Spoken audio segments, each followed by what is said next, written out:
チギャグは言わないっすよね。言えへんね。おっさんのモノマネはよします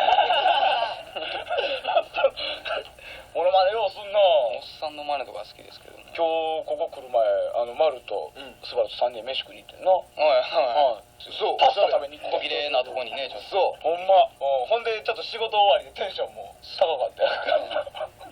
すごいおっさんおってね。もう笑ってる。店入ってくるなり、多分その人コーヒーしか頼んでるの。一人でコーヒー飲みながらね、こっちガー食って喋っとったらくしゃみしてんけど、すっごいくしゃみでね、ヘブン